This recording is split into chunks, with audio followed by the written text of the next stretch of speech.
तो रूस Ukraine battle zone में बहुत कुछ बदल गया है। हालात एकदम से बदल गए हैं।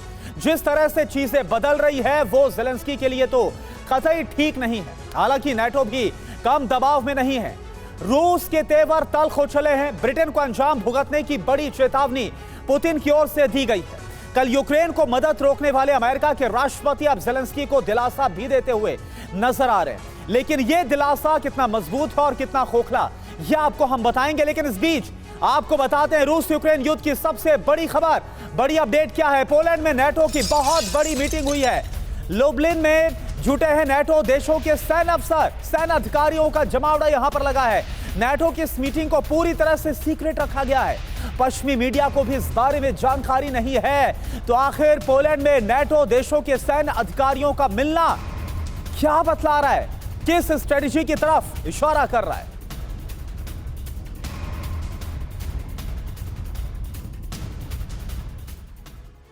तो नाटो की सीक्रेट मीटिंग का पता आखिर कैसे लगा, यह आपको बताते हैं। नाटो की बड़ी मीटिंग, क्या यह कोई बहुत बड़ी तैयारी है? नाटो के जो अधिकारी मिल रहे हैं, आप देखिए मीटिंग का कैसे पता चला। फ्लाइट ट्रैकर के जरिए मीटिंग का पूरा खुलासा हुआ है। मीटिंग के बारे में इंफॉर्मेशन सामने आई। और क्या जानकारी, किन किन देशों की जो फ्लाइट से जिनको ट्रैक किया गया, Germany, Italy, Spain, France, Netherlands, Greece और आयरलैंड की जो फ्लाइट को ट्रैक किया गया, तब यह पता चला है पोलैंड को आखिर क्यों चुना गया मीटिंग के लिए सेंटर पॉइंट। यूक्रेन से सबसे नजदीकी नाटो देश है ये पोलैंड। यही वजह है कि पोलैंड में नाटो के जो अधिकारी हैं वो आए हैं और यहां पर मीटिंग करते हुए नजर आ रहे हैं। आखिर इसका मकसद क्या है, क्या वजह है, क्या इस रणनीति को तैयार किया जा रहा है, यह बड़ा सवाल। अब नाटो की मीटिंग आखिर क्यों अहम है और मीटिंग में क्या फैसला हुआ, यह आपके लिए जानना बहुत ज्यादा जरूरी। पूरी इंफॉर्मेशन ग्राफिक्स के जरिए इस वक्त आपके सामने। तो देखिए, नाटो की मीटिंग, रूस को वार्निंग है क्या ये? पहली बात क्या है, यूक्रेन में नाटो सैनिकों की तैनाती पर जो फैसला है वो संभव हो सकता है। दूसरी बड़ी खबर क्या सामने आ रही है, यूक्रेन को घातक हथियार सौंपे जाने पर भी इस मीटिंग में मंथन की जो बात है वो कही जा रही है। तीसरी बड़ी बात, यूक्रेन को नाटो में शामिल करने पर विचार विमर्श भी इस मीटिंग में हो सकता है, ऐसी भी चर्चाएं हैं। इसके अलावा चौथी बड़ी बात, रूस के संभावित न्यूक्लियर एक्शन से बचाव पर भी चर्चा, क्योंकि लगातार इस बात को लेकर एक बड़ा खतरा बना हुआ है। लेकिन इस बीच एक और अहम जानकारी आपके साथ शेयर करना जरूरी है। नाटो की मीटिंग इसलिए भी अहम है क्योंकि एक हफ्ते के अंदर नाटो ने दो बड़े फैसले लिए हैं जिनसे यह माना जा रहा है कि क्या युद्ध में अब नाटो निर्णायक भूमिका में उतरना चाहता है।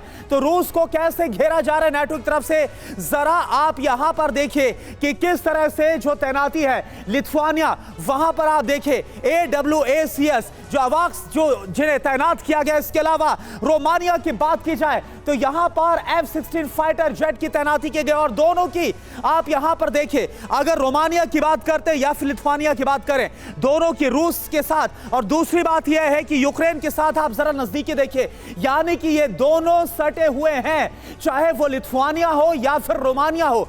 यहां पर नाटो की तरफ से जो सैन्य बेस है, सैन्य अड्डा है, उसको तैयार किया गया और बड़ी तैनाती को अंजाम दिया जा रहा है। और अब ये मीटिंग, इधर रूस और नाटो के बीच सीधी जंग की तैयारी शुरू हो चुकी है। अक्टूबर में ही महायुद्ध के आसार बन गए। जंग में नाटो की सीधी एंट्री हो रही है।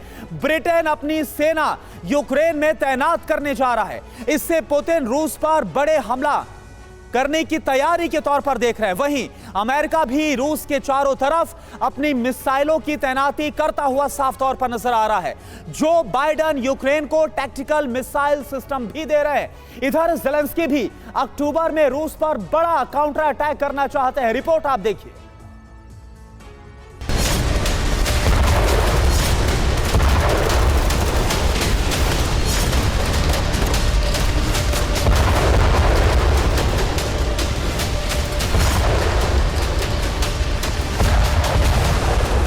जंग में नाटो की सीधी एंट्री हो चुकी है। नाटो ने यूक्रेन के खिलाफ महायुद्ध की मुहिम छेड़ दी। अक्टूबर में भीषण युद्ध के लिए तैयारियां हो चुकी।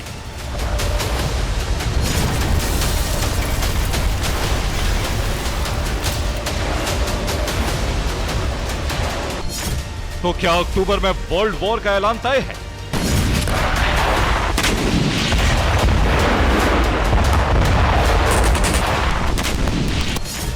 क्या इस महीने यूक्रेन बड़ा काउंटर अटैक लॉन्च करेगा?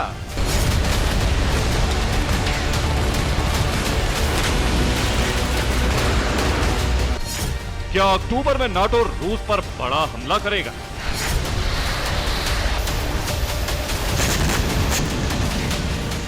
विश्व युद्ध की इन आशंकाओं को पुख्ता करने वाली खबरें सामने आई हैं। रिपोर्ट्स के मुताबिक युद्ध में ब्रिटेन यूक्रेन के लिए अपनी सेना भेजने जा रहा है। ब्रिटिश रक्षा मंत्री ग्रांट शॉप्स ने एक इंटरव्यू में यह खुलासा किया है। यूक्रेन के भीतर ब्रिटेन अपने सैनिकों को तैनात करेगा। ब्रिटिश सैनिक यूक्रेनी सैनिकों को ट्रेनिंग देंगे। ब्रिटिश नेवी भी ब्लैक सी में यूक्रेन की मदद करेगी। अब तक किसी भी नेटो देश ने रूस के खिलाफ खुलेआम इस तरह के कदम नहीं उठाए हैं। अब तक नेटो देश यूक्रेन को अप्रत्यक्ष रूप से, इनडायरेक्ट रूप से मदद पहुंचा रहे थे, समर्थन कर रहे थे, लेकिन अब पुतिन के खिलाफ नेटो सीधा सामने आया है। पुतिन के खिलाफ नाटो की जंगी तैयारी का बड़ा संकेत मिल चुका है। रिपोर्ट्स के मुताबिक नाटो ट्रेनिंग के बहाने यूक्रेन में अपने सैनिकों को लगातार पहुंचा रहा है, ताकि जरूरत पड़ने पर रूस पर सीधे हमला किया जा सके।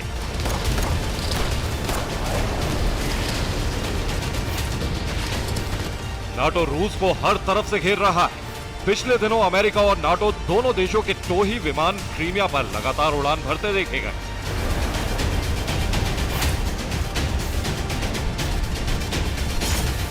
नाटो ने क्रीमिया के पास सर्विलांस 3 गुना बढ़ा दिया है। 18 से 24 सितंबर तक नाटो लगातार सर्विलांस कर रहा था। 18 से 24 सितंबर के बीच नाटो के 21 सर्विलांस प्लेन और ड्रोन ने क्रीमिया तक उड़ान भरी। रोजाना नाटो के 3 टोही विमान क्रीमिया और ब्लैक सी में रूसी रणनीति की जानकारी जुटाते रहे। नाटो के सर्विलांस प्लेन और ड्रोन ब्लैक सी और बाल्टिक में इस साल की शुरुआत से ही सक्रिय है।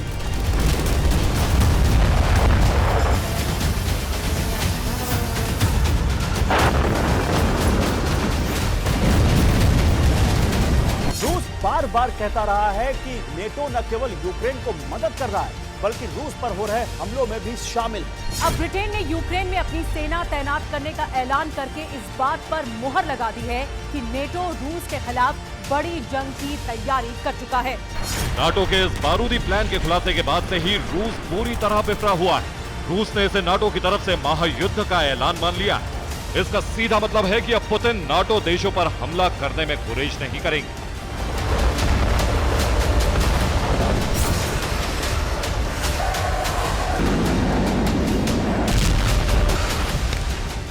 यूक्रेन में ब्रिटिश सेना भेजने की खबरों पर पुतिन के सहयोगी मेदवेदेव ने नाटो को चेतावनी देते हुए कहा कि पश्चिम की हरकत तीसरे विश्व युद्ध के खतरे को बढ़ा रही है।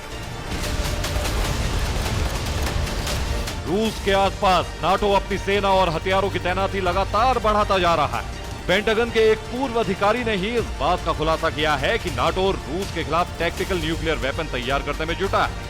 यूरोप में रूस की सरहदों के पास अगर सिर्फ अमेरिकी न्यूक्लियर हथियारों की तैनाती की बात करें तो यूरोप में रूस के आसपास अमेरिका के 150 न्यूक्लियर वॉरहेड तैनात हैं। जर्मनी के बुचेल एयरबेस पर अमेरिका के 25 B-61-3 न्यूक्लियर वॉरहेड तैनात हैं। नीदरलैंड्स के वोकेल एयरबेस पर 25 B-61-3 न्यूक्लियर वॉरहेड रखे गए। इसी तरह तुर्की के इंसलिक एयरबेस पर 30 B-61-3 न्यूक्लियर वॉरहेड तैनात हैं। वहीं एक रिपोर्ट के मुताबिक तुर्की ने भी यूक्रेन के अंदर 3 जगहों पर घातक बायरक्तार ड्रोन बनाने का ऐलान किया। मतलब यूक्रेन और तुर्की मिलकर बायरक्तार ड्रोन बनाएंगे जो रूसी सेना पर आग बरसाएंगे। इस बीच समुद्री ड्रोन फ्लीट बनाने के ज़ेलेंस्की के ऐलान से भी यूक्रेन के बारूदी मंसूबे का पता भी चल रहा है। रिपोर्ट्स के अनुसार यूक्रेन अक्टूबर की शुरुआत में ही रूस पर बड़े हमले की तैयारी कर रहा है। अगर यूक्रेन के साथ नाटो भी सीधे जंग में उतरेगा तो अंजाम मौजूदा जंग से कई गुना भयावह होगा। ब्यूरो रिपोर्ट TV9 भारत पर।